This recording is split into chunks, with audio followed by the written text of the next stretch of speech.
first cast. A good one. Look at that bait. You can't even see the bait. It's developed to fish hydrilla, milfoil, things like that, but it can do so many different things. Hey, I'm here on Lake X again, Xing them out right now on a new bait that's got a lot of hype about it, that does a lot of different things for me. The Hybrid Hunter. Be sure you're going to want to watch this.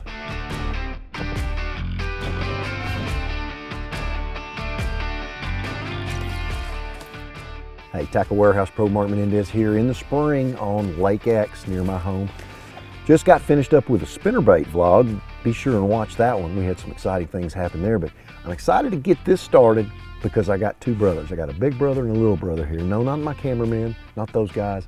My new crankbaits, the Hybrid Hunter. This is one you've been hearing a lot about here in the last little bit. That's the big size Hybrid Hunter. And I got the little guy right here. And I'm gonna take you and show you multiple ways to fish this bait. It's not a plug, it's not a topwater, it's not a jerkbait, it's all of the above. So stay tuned and watch this vlog as we get ready to go catch some on the Hybrid Hunter.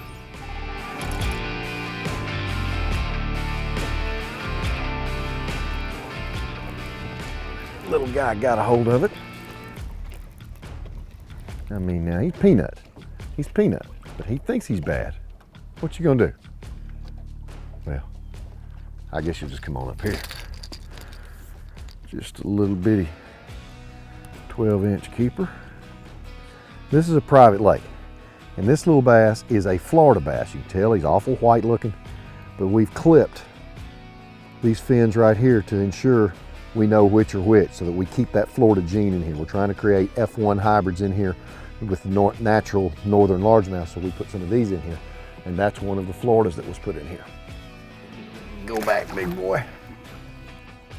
See, I'm getting that bait down in about 4.5, 5 feet of water. And I've got this on 20-pound line, and I still can get that big bait down there.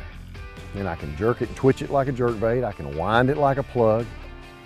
I can stop it and it floats right back to the top, and I've got an instant topwater bait.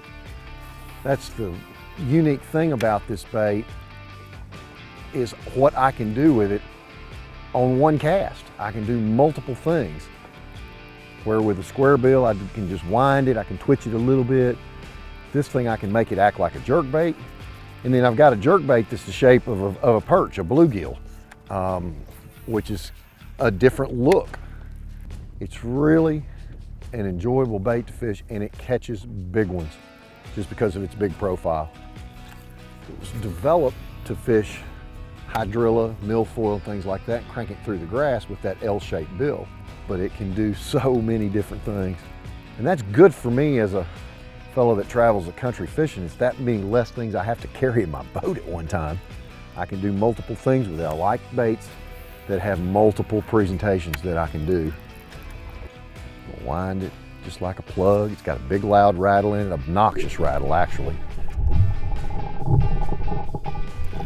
Twitch it, jerk bait, and in calm water conditions, twitch it over the top of a piece of cover or a bed and get that bed fish to react to it. Very cool bait to do many different things with.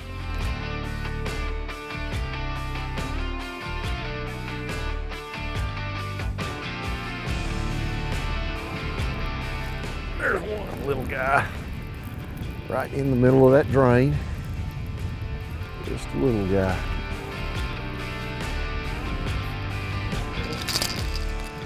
Sitting right where a good one should have been, right in the middle of that drain. He thought he was going to eat him a bluegill, didn't he? I'm throwing it over the mouth of a little drain right here. It's got rock over the end of it, and I'm actually just kind of giving it a stop and go, speed it up. I'm trying to figure out what cadence I need to get these fish to commit to it. And that's what's so cool about it. This bait is so erratic. Regardless of the fact I'm winding it straight like this, I can fish it like a plug and get it down. There's one, hit it right there. Stop it, start it. Regardless of what I'm trying to do, it's got that big flash and that big profile. That's what really triggers those fish. It's the pulse of the bait. It's so buoyant that if I stop for just a second, it'll pop back to the surface faster than a balsa plug will. But with each cast, I'm trying to get something different to pulse those fish, make those fish strike. And that's what I find so endearing about this big plug, is I have the ability for that erratic action to get them to bite it.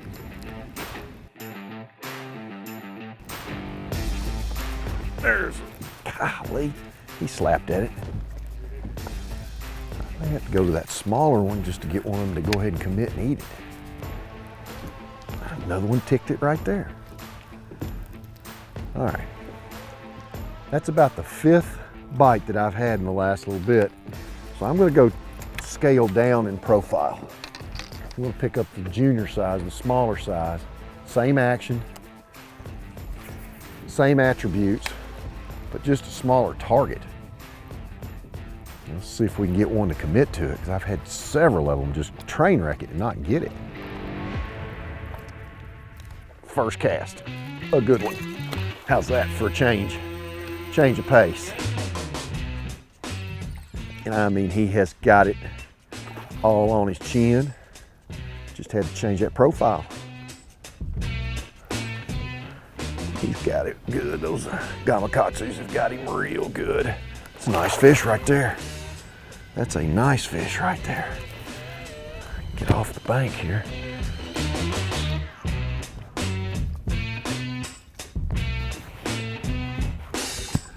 Got him. Got him, got him, got him.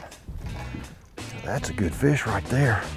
All it took was that one change. That was the first cast with the change of bait, just to get that smaller profile. So maybe we're on to something here. And you can see he trained it crossways. There.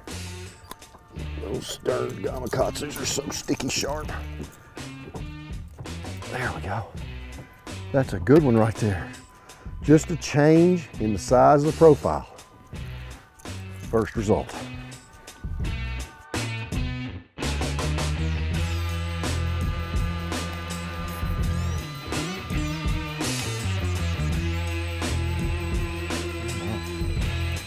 There's one. Pretty good little head shake, actually. Decent fish. I got him hung here. He's not even moving. Fatty. He just eased up there, and old hybrid just got him. Come on up in here. That's about the most docile fish I've caught in a long time. 3-pounder, and he just never even moved. Look at there. How about that? That is a chunk of a little old fish. Look how thick that fish is.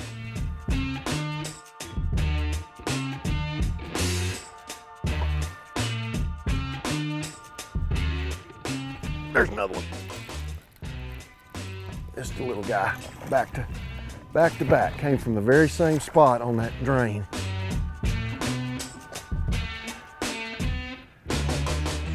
He's wearing it pretty good. All right. Easy there, Junior. Easy there. I'm gonna try to get that back in there as quick as I possibly can. Fat little dude. That's back-to-back throws on the same part of the drain. Let's see if we can get a third going right here. Just by going to that little smaller profile, certainly helped the action. Picked up, got several bites there. Right on that corner. Well, the wind's pushing through here, and it gives them an easy, shallow, flat place to set up on with a deep water access. The way the north wind is pushing across those, they're set up right in the wind. The wind is always your friend. That is a cliche of a statement, but you've got to use it to your advantage to see where they're setting up and how to present the bait so that they can see it best and so they can ambush it. They're sitting there for a reason. They're ready to eat something and ambush. And it's up to you to bring that bait through there in the most visible way. You can actually look out there and see where these drains come off this peninsula, because the water is darker and you can see the shallow with all the moss and the shallows up there. So you can gauge just about where that flat starts to come off. And those two are sitting right on the corner, looking into the wind, right there.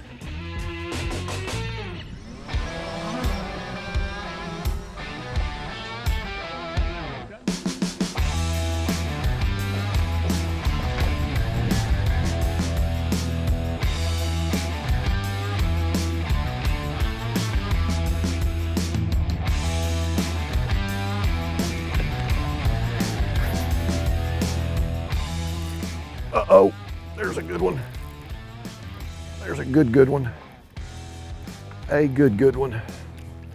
I mean, that is a nice fish right there. That is a nice fish. He's gonna come meet you right there. Look at that big dog right there. That one is a champ. Right in the middle of the drains where that one was. Golly.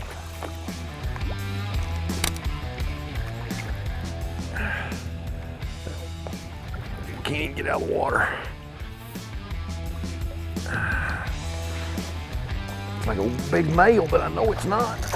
There we go. Now you're done.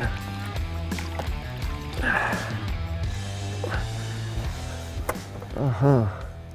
Yes, sir. I like it when they get it like that. That one hit it head first too. Just that little adjustment. Going to that smaller size bait, smaller profile, has yielded some darn good ones.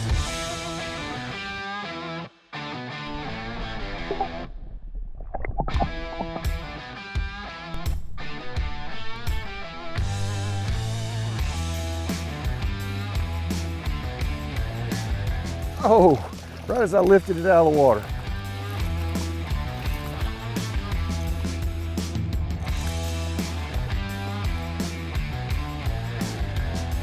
That was cool, I could see him coming. A bunch of them in this little drain. Little chunk fish. Go. You know, as much as I want this bait to be something that it's not, it's a treble hook bait, okay? It's a plug style bait, it's a jerk bait, it's a top water, whatever I want it. So that dictates what kind of action of a rod I'm gonna use. I need the ability to be very accurate with it at times, so that's why I like this particular rod. I want a rod with some tip. You can see this has got plenty of tip. It's real soft through the midsection and it's not very strong at the butt. This is a medium action, 7'2" Pro TI rod. I've got to have something that's soft because of the treble hooks. I've got to have a rod that loads up and doesn't really snap back into its natural position real fast. So you can use composite rod. I've got that on the bigger one. But with this graphite rod, I can make precision cast. I can wrist roll it under a boat dock. I can pitch it next to a stump, pitch it under a willow tree, fish it as a top water. But you've got to have that softer tipped rod. The other thing that's important is have a drag that pulls real easy on your reel.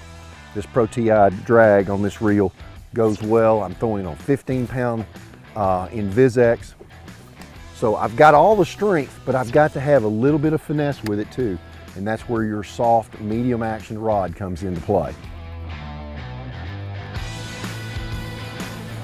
There's one. That's a big one.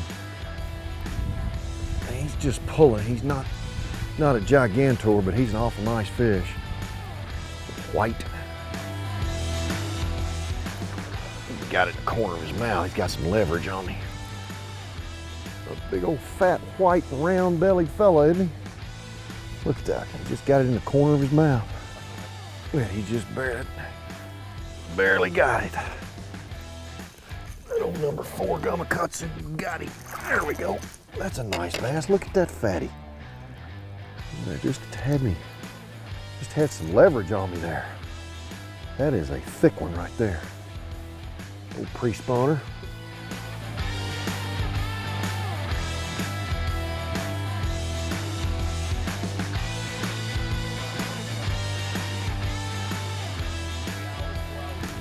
One. That one ate the big one. Yeah, that's a good fish. That That one ate the big one. There's where a composite rod came in handy right there. When he made that run, the rod was able to bend before I could punch the button. And he's wearing it in the nose.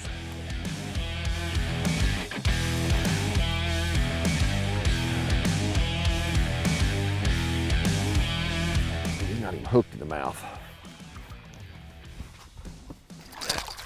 Now we got him hooked. Now we got him hooked. Now we got him hooked. That one's flashed up on it. That's why I like those ultra sharp #2 gamakatsus. He just had it right there on top of his head. That's a fish that's guarding a bed. We're here at a time where we've got pre, post, and actual spawning going on, so I've got to have a bait that attracts all three, and that's what I've got in this big hybrid hunter.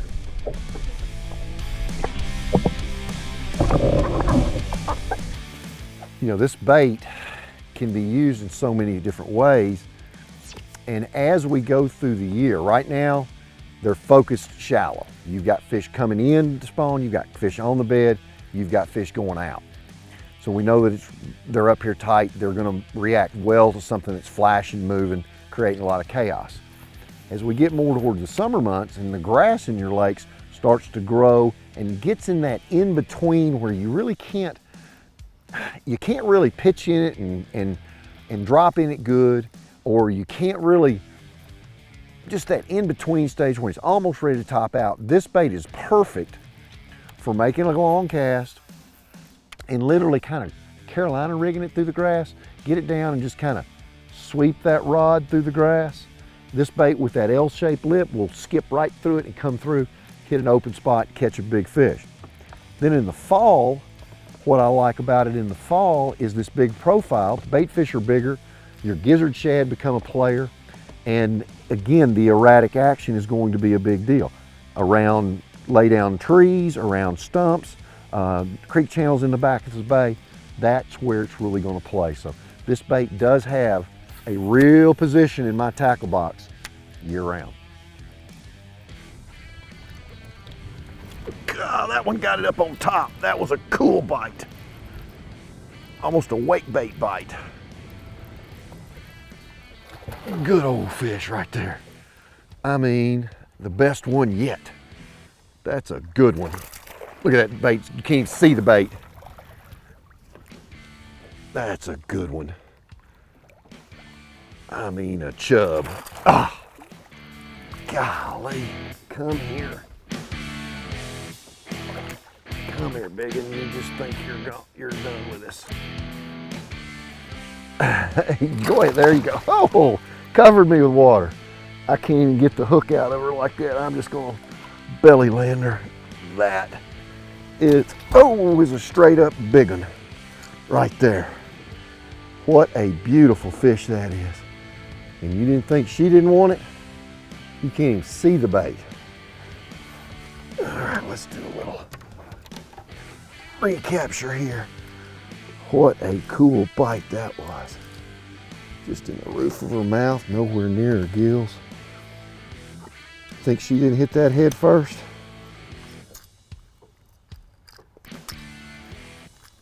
Got it.